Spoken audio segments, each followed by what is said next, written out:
My friends, let us come together for a moment of deep honesty, not honesty with the world, not honesty with the mind, but honesty with the self.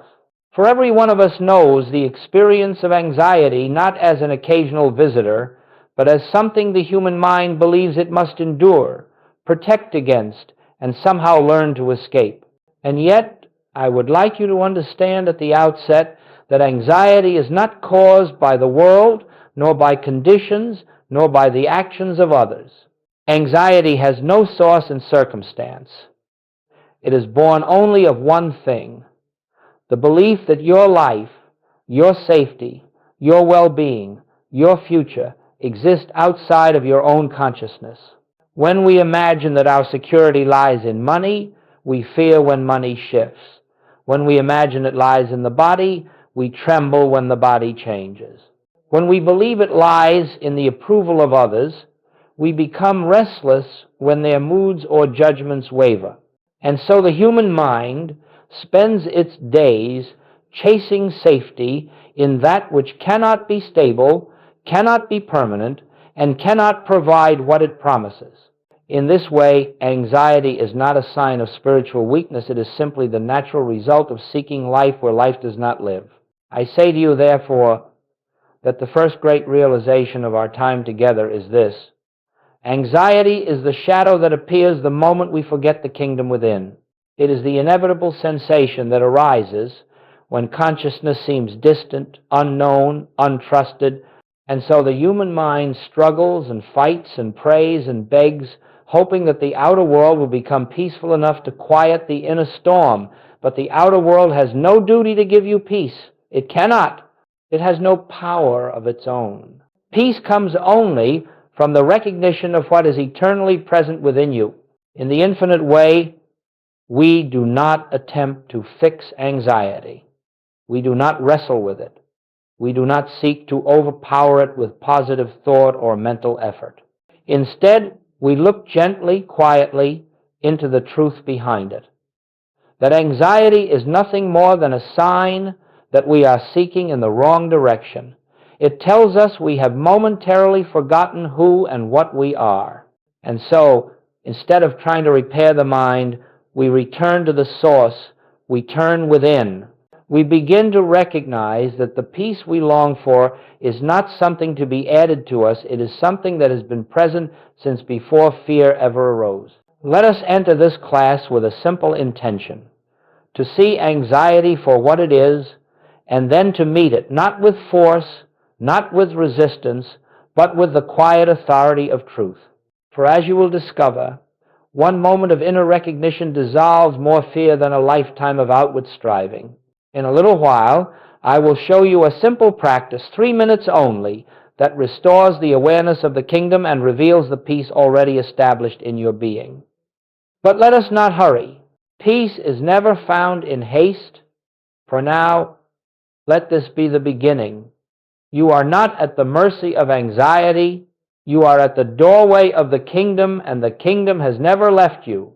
Now let us look more deeply into this thing we call anxiety, not as the world sees it, not as psychology attempts to manage it, but as it is understood in spiritual consciousness.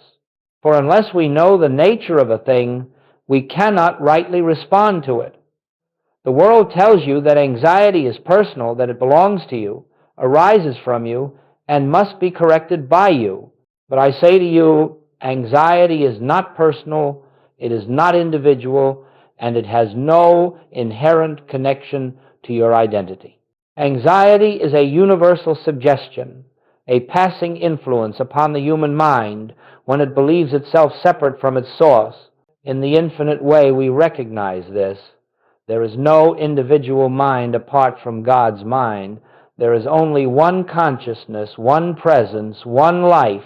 And whenever the appearance of a separate mind arises, whenever there is the sense of I apart, then fear, doubt, and anxiety begin to take form. But they are not born of truth, they are born of illusion. They arise only in the dimming of the inner light. You may think, but this anxiety feels so real, so powerful. Yes, it appears real. But do you remember the principle we have spoken of so often? No appearance has power. All power is in the invisible. Anxiety, like any appearance, is a shadow cast upon consciousness when one forgets the presence of the infinite. It has no substance of its own, no intelligence, no authority. It is not a message from God, nor a sign of danger. It is simply the whisper of the mortal sense.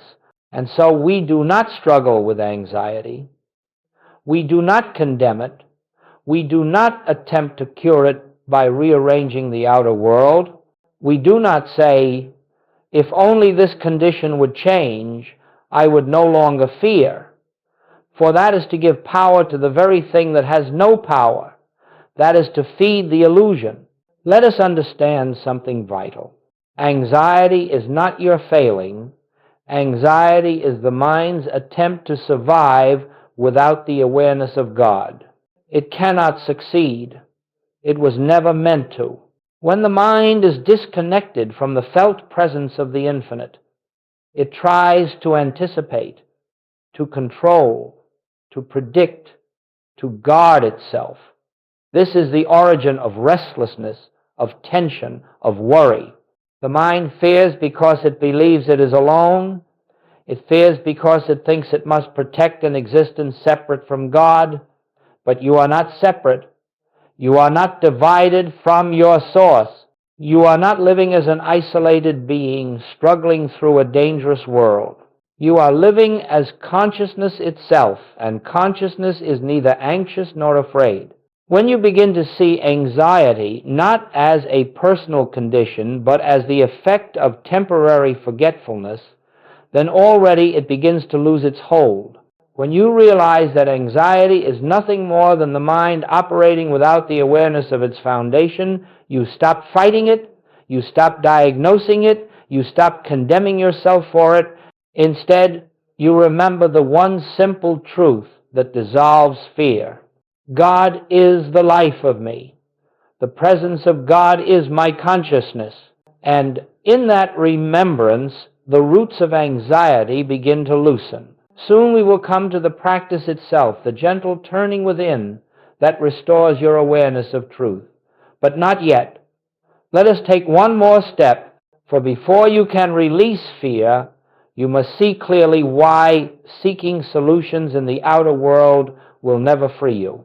Now let us take the next step in our understanding. If anxiety is the result of forgetting the presence within, then it naturally follows that any attempt to ease anxiety by adjusting the outer world will only deepen the forgetfulness. This is the great tragedy of human experience, the belief that safety, peace, or freedom can be attained through manipulation of external conditions. My friends, it has never been so, and it will never be so, because the outer world is not the cause of your experience, it is the effect. We have been trained since childhood to run outward for comfort. When the body speaks, we rush to remedies. When money tightens, we run to calculation and effort. When relationships shake, we run to explanations, demands, and strategies. And when the mind trembles, we believe something in the world must change before peace can return. But in all this, do you see what we are unknowingly declaring? We are declaring that the world has power, power to comfort us, power to disturb us, power to determine our well-being. And the moment we grant power to the world, we give fear its foundation. Fear lives by the belief that something outside you can harm you, and that something outside you must save you. The more you chase the outer world for answers, the louder fear becomes. The more you try to secure yourself through material forms, the more unstable they appear. The more you expect others to be your peace, the more fragile your sense of peace becomes. And so the human being runs from one appearance to the next, momentarily relieved when circumstances shift, but trembling again the moment they shift back. Do you see the pattern? It is endless. It has no resolution. For the appearance world cannot grant what it does not possess. But in all this, do you see what we are unknowingly declaring? We are declaring that the world has power, power to comfort us, power to disturb us, power to determine our well-being.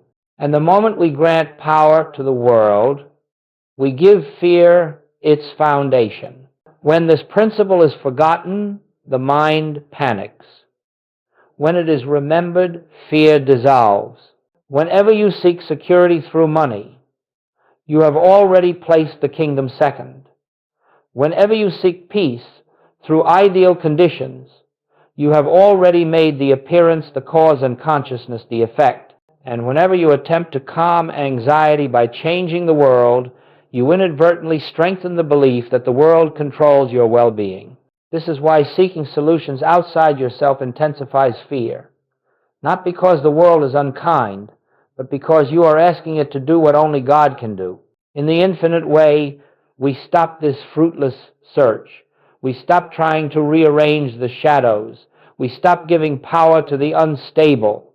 Instead, we turn in humility, in trust, in quiet recognition to the only place where peace exists, the kingdom within.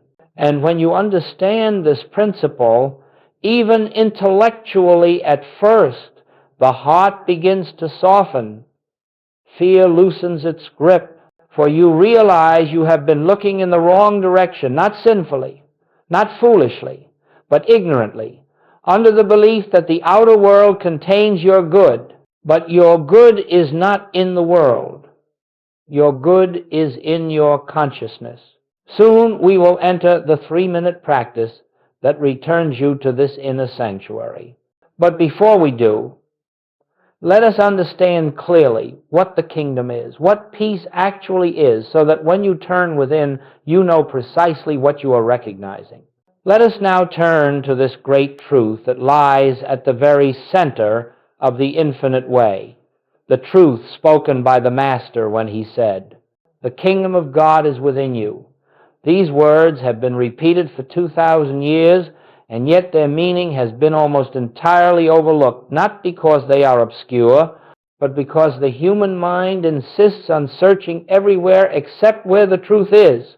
When Jesus spoke of the kingdom, he was not referring to a future heaven, nor to a realm reached after death, nor to a place reserved for the virtuous. He spoke of a state of consciousness, a living presence, an inner atmosphere in which all fear is dissolved because no separation is known there. He spoke of the very essence of your being, spirit, awareness, life itself. Now hear me well. The kingdom is not something you will enter. It is something you are already living in, even when you do not recognize it. Peace is not something to acquire. Peace is not something to achieve. Peace is not something to create through practice, discipline, or mental effort. Peace is the nature of the kingdom, and the kingdom is the nature of your being. When you feel anxiety, you are not lacking peace. You are simply unaware of the peace that is already present. This is why the outer world cannot give you peace. This is why personal will cannot produce peace. This is why the mind cannot manufacture peace. For peace is not a product. Peace is presence. Peace is the revelation of what eternally is. In the infinite way, we do not work to bring peace into being. We work to remove the belief that peace is absent. We do not practice to add anything to ourselves. We practice to become still enough to see what has been true from the beginning. There is a vast difference between seeking peace and recognizing peace. Seeking peace implies that peace is somewhere else. Recognition reveals that peace is here. If you were to dive beneath the turbulence of the ocean's surface, you would find a calm, motionless depth untouched by storms. In the same way, beneath the surface agitation of the mind, there is a depth of presence, quiet, eternal, undisturbed. This depth is the kingdom. And when you touch it, even for a moment, Anxiety loses all authority. Therefore, the purpose of the 3-minute practice is not to change your emotions, nor to silence your thoughts, nor to manipulate your state. Its purpose is to bring you into conscious contact with this inner depth, this invisible presence, this kingdom that is the only reality of your being. When you turn within, even for a brief moment, you do not create anything. You uncover, you unveil, you step back into the awareness of what has always been yours. The kingdom is not a mystical concept. It is the living presence of God within you. It is the stillness that preceded your first breath, that remains with you now, and that will be with you when the body falls away. It is the one truth that cannot change. And when your attention returns to it, peace flows naturally, effortlessly, because peace is the atmosphere of the divine. Now that you understand where peace truly lives, we are ready to enter the practice that restores your awareness of it. But we must approach this practice quietly, reverently, knowing that we are not attempting to make something happen, but allowing something already present to reveal itself. And so now, let us move gently into the heart of our work, the 3-minute turning within, the simple recognition that dissolves fear by awakening you to the kingdom. And now, my friends, let us come to the heart of this work, not a method, not a ritual, but a quiet inner turning that restores you to the awareness of the kingdom. I call it a practice only because the mind understands that word. But let us be very clear. This is not a technique for producing peace. It is simply the recognition of peace already established within you. Nothing will be added, nothing will be taken away. You are merely becoming aware of what has eternally been true. This entire practice may take no more than 3 minutes, yet even in 3 minutes, the consciousness of truth can dissolve an entire lifetime of fear. Not because the words have power, not because the steps have power, but because God is the only power, and in recognition of that fact, all illusion loses its strength. Let us begin gently. Step 1, be still. Sit quietly, wherever you are. There is no posture to maintain, no breath to control, no atmosphere to create. Simply allow yourself to rest. Let the body be. Let the thoughts be. Let the emotions be. You do not need to improve this moment. You do not need to prepare yourself. Peace does not require preparation. Peace is here. Do not attempt to silence the mind. Only notice that you are the one aware of the mind. Even if thoughts move quickly, even if emotions stir, you need not interfere. Stillness does not mean the absence of movement. It means you are not disturbed by whatever moves. Step 2, turn within. Gently, without effort, bring your attention inward, not downward into the body, not upward into the mind, simply inward, into the quiet space of awareness. It is as though you were listening, not for a sound, but for an inner presence, a presence you have always known but have neglected to acknowledge. The kingdom of God is within me. God is the life of my being. Step 3, acknowledge the presence. Now, with the same ease with which you would greet a dear friend, silently recognize the truth. I and the Father are one.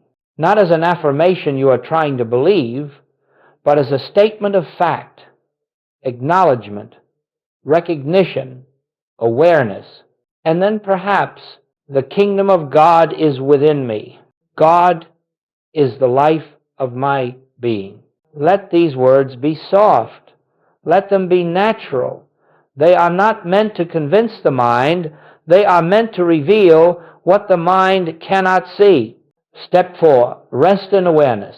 Not as an affirmation you are trying to believe, but as a statement of fact, acknowledgement, recognition, awareness. Rest in the awareness that something greater than thought is here. Rest in the recognition that you are not alone in your own mind. You are living in God, and God is living as you. There is no need to force silence. Silence reveals itself when effort ceases. It may come as a sense of peace, or as a subtle warmth, or perhaps as nothing noticeable at all. Do not measure the experience. The presence is not dependent on your feelings. The presence simply is. Step 5, let peace reveal itself. In this quiet recognition, anxiety loses its foundation, for anxiety depends upon your belief in separation. It depends upon your belief that you must protect yourself, defend yourself, secure your future, or heal your own life. But here, in this awareness, you begin to see that there is only one life, and it is not threatened. There is only one presence, and it has no opposite. There is only one power, and it is not fear. This realization need not be dramatic. Often it is gentle, subtle, like the soft rising of dawn, but its effect is profound. And so, for these few minutes, you have done nothing, not mentally, not emotionally, not spiritually. You have merely stepped aside and allowed truth to be what it is. You have remembered the kingdom, and fear cannot survive remembrance. 3 minutes. That is all. But if you truly rest in this recognition, even for a moment, something within you shifts. Not because you have accomplished anything, but because you have ceased to stand in the way of what is already true. What's Ivan? Now that you have experienced this inner turning, let us look together at what actually happens in consciousness during these moments. For understanding this will deepen your trust in the practice and allow the transformation to unfold more fully. Now, my friends, let us look gently and clearly at what truly occurs in consciousness during these few minutes of turning within. For if you understand the nature of this inner shift, you will cease to wonder whether the practice is working, and you will begin to trust the invisible activity of the Spirit that operates far deeper than thought or feeling. When you become still, when you turn inward, when you acknowledge the presence, not with effort, not with emotion, but with quiet recognition, something begins to take place that the mind cannot observe and the senses cannot measure. It is not something you do. It is something that is done in you. Let me explain. 1. The sense of a separate self begins to dissolve. In these moments of inner recognition, the belief that you are a solitary being, living apart from God, begins to weaken. You may not notice it at first. It may not feel dramatic. But the subtle tension that arises from trying to live as a self apart starts to fall away. And with it, fear loses its foundation. For all fear is born of separation. All anxiety is the echo of isolation. And isolation is an illusion. When you turn within, you gently step out of that illusion. 2. Fear's authority dwindles because its root is exposed. Fear cannot survive in the presence of truth. It can only survive when you forget who you are. When you acknowledge the kingdom, you are not fighting fear, you are simply remembering reality. In the light of remembrance, fear becomes what it always was, a shadow without substance. Do not be concerned if fear appears to continue for a time. Shadows often remain even after the sun has risen, but they have lost their power. 3. The mind slows because it is no longer fed by resistance. The human mind races only when it believes it must take responsibility for its own life. It churns, it plots, it anticipates, it defends. But the moment you enter the awareness of the presence, the burden of self-preservation is lifted. The mind does not stop because you force it. It becomes quiet because it recognizes it is no longer needed as guardian of your existence. When the mind ceases striving, peace naturally rises. 4. A subtle awareness of presence emerges. You may not feel anything dramatic, you may not see light, hear words, or experience sudden peace. That is not the goal. But there will be often very quietly a sense that something is here, something stable, something gentle, something that does not change when thoughts change. This is the beginning of conscious union. This is the awareness of the kingdom. It may feel like a softening in the chest, a loosening of tension, a quiet knowing without knowing, a sense of being carried, or simply the absence of strain. Do not look for any of these. Do not measure your experience. Presence is not discovered through sensation. It is recognized through awareness. 5. The spiritual atmosphere shifts within you even if you feel nothing. My friends, please hear this well. Your feelings are not the measure of spiritual progress. The Spirit does its work in silence. The presence acts in the unseen. Grace moves beneath the surface of thought. You may finish the practice believing nothing has occurred, and yet within an hour you will notice that the problem that tormented you no longer grips you with the same intensity. You will observe that your responses are calmer, your breath easier, your thoughts less urgent.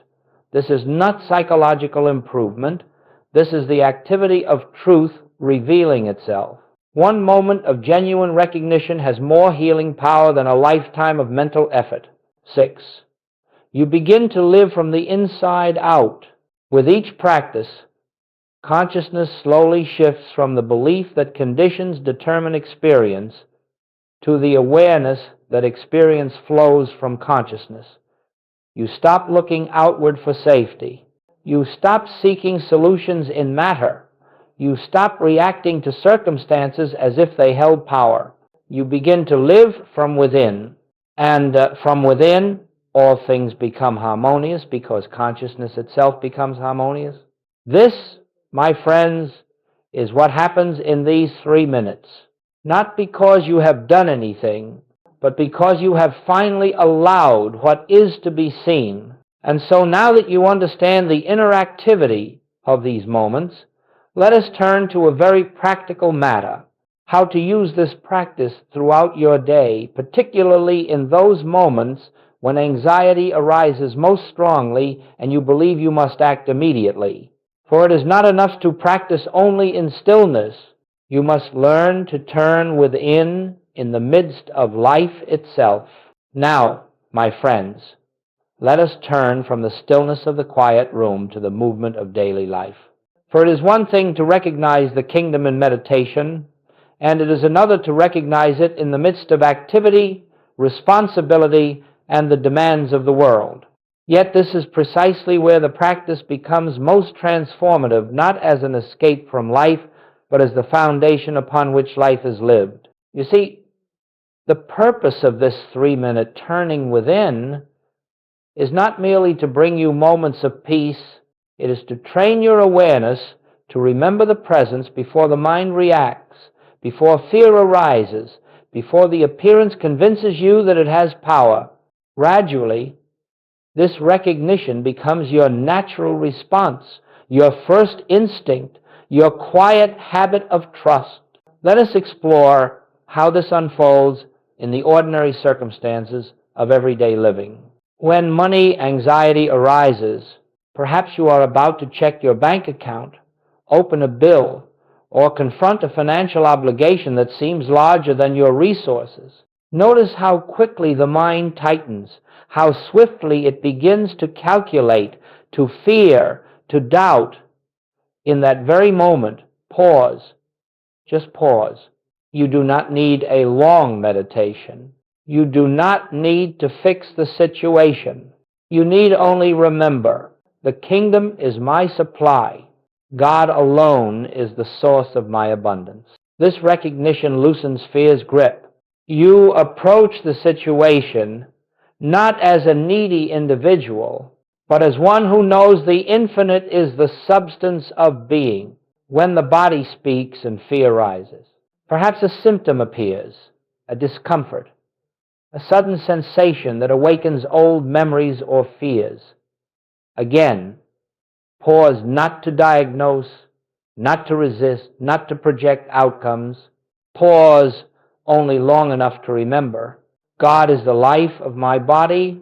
Spirit is the law of my being. In this recognition, the body ceases to be an enemy. The symptom loses its authority, and you respond from peace rather than panic. When relationships stir emotion or conflict, a word is spoken, a tone is heard, a misunderstanding arises, and suddenly the heart contracts. Notice it, acknowledge it, and then quietly turn within, not to justify, not to defend, not to judge, simply to remember. Only love has power here. The presence in me is the presence in them. This dissolves reaction. It ends the cycle of hurt and counter-hurt. It restores harmony not by effort, but by recognition. When overthinking begins its spiral, perhaps you lie in bed and the mind begins to race. Perhaps you walk through your day and the mind anticipates 100 outcomes. Perhaps a single worry repeats itself with relentless persistence. Do not fight these thoughts. Do not chase them away. Simply say within, thought is not my master. Consciousness is my foundation. And return gently to the kingdom. The mind quiets not because you subdue it, but because you no longer empower it with fear.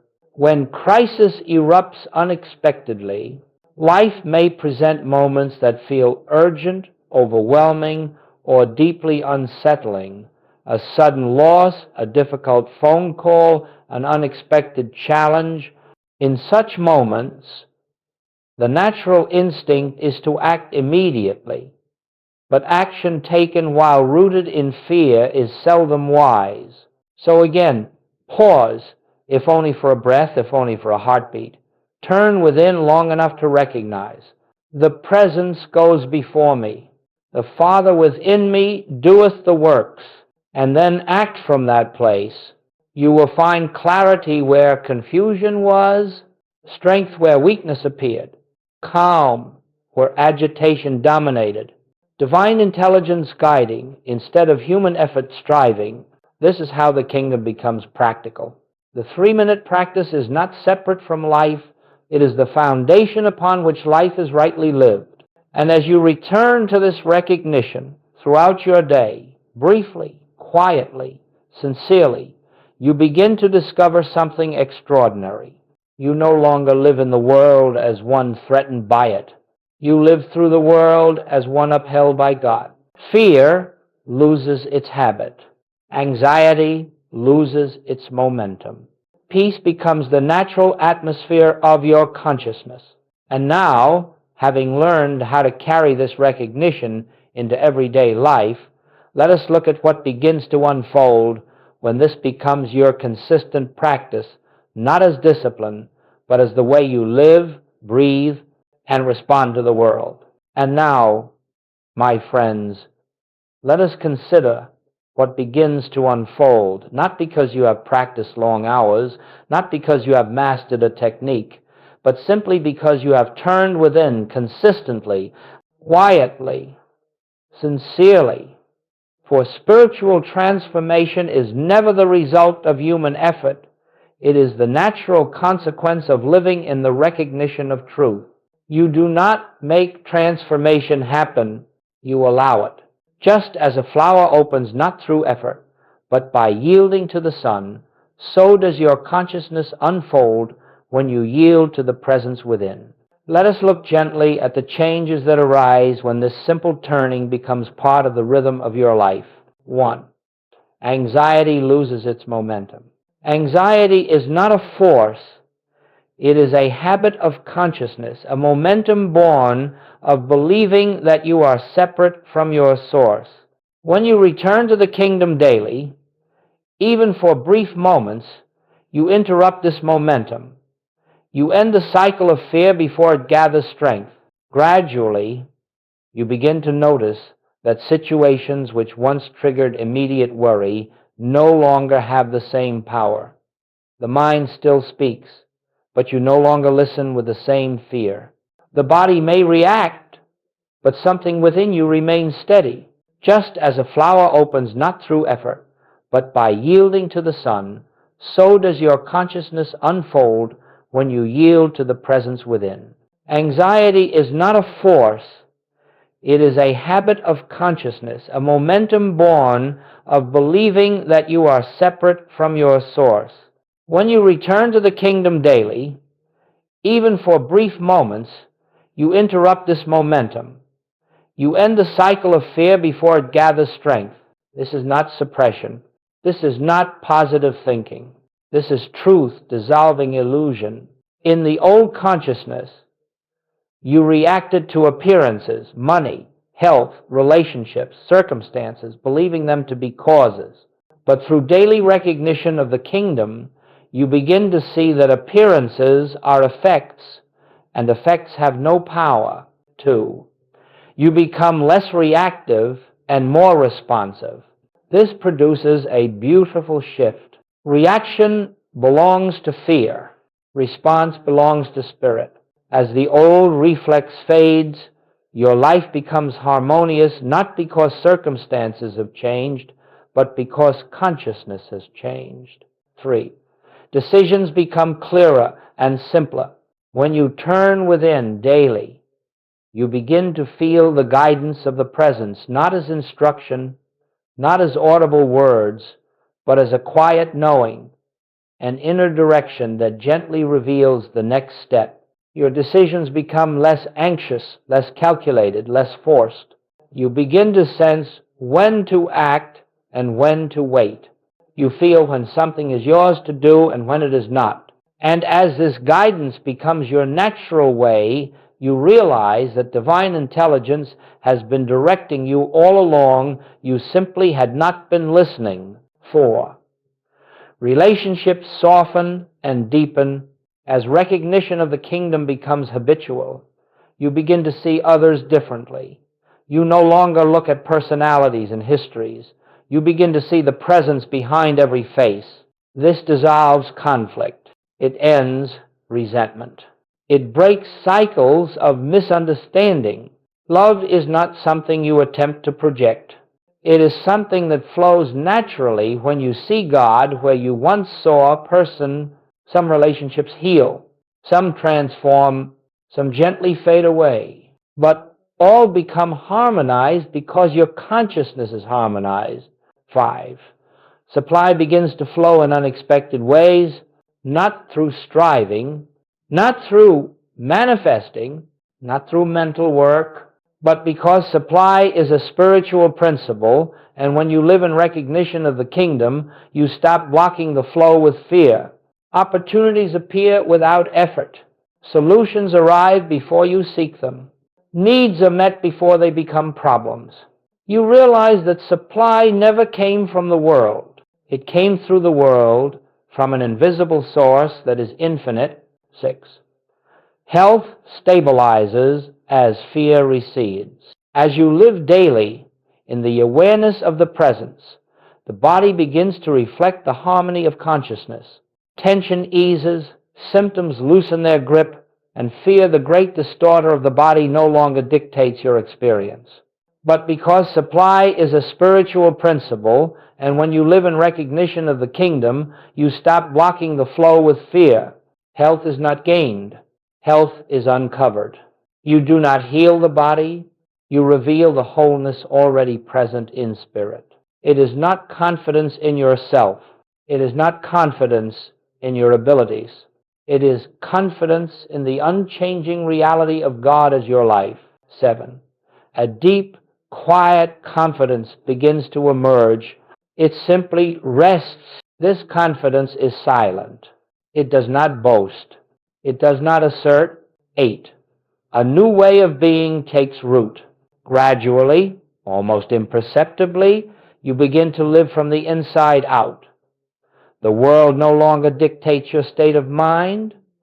Circumstances no longer define your peace. You move through your days with an inner steadiness a quiet awareness of the presence that accompanies you in every step. It is the confidence of knowing that no matter what appears, the kingdom stands behind it, within it, beneath it, as its only reality. You begin to live, as Joel once described it, as a transparency for God. Nothing dramatic may happen outwardly.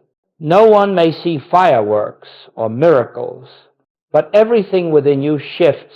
You begin to live the life that was always meant to be lived, a life governed not by the world, but by the kingdom within. You become less concerned with outcomes and more aligned with truth.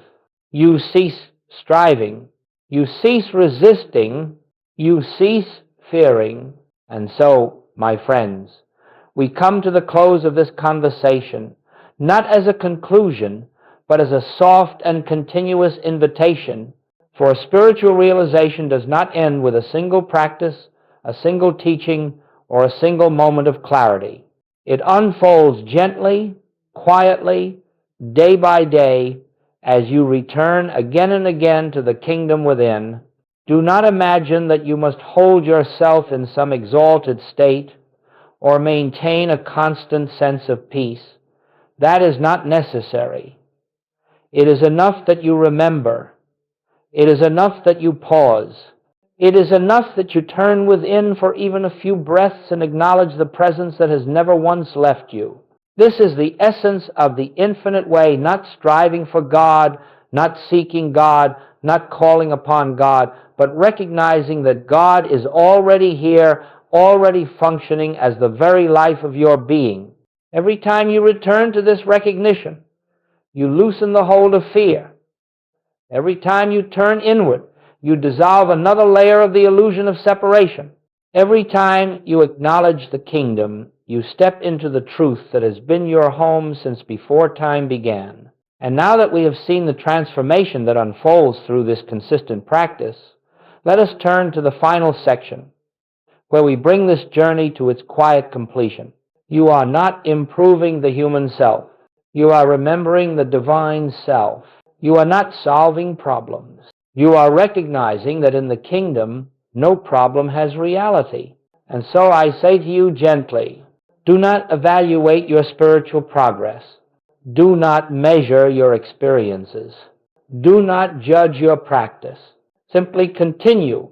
Continue turning within. Continue acknowledging the presence. Continue remembering that the kingdom is the foundation of your being. Some days you will feel peace. Some days you will feel nothing at all. Some days the mind will resist with great force. None of this matters. You are not moving toward God. You are awakening to God already present. Every sincere turning, however small, opens the door a little wider. Every moment of recognition allows more light to enter. Every quiet acknowledgement strengthens your awareness of the one who goes before you, walks beside you, and lives as you.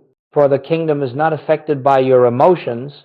The presence is not diminished by mental noise. Truth is not altered by your temporary states. This is the life the Master lived. This is the way of the infinite. This is your natural inheritance. And so we close, not with a final declaration, but with a simple remembrance. The kingdom of God is within you, not tomorrow, not when you are worthy, not when you are calm or perfect or spiritual, now, always, eternally. Return to the kingdom whenever you think of it. Return when anxiety stirs. Return when joy appears. Return in silence, in activity, in stillness, in movement. There is no moment when the kingdom is absent.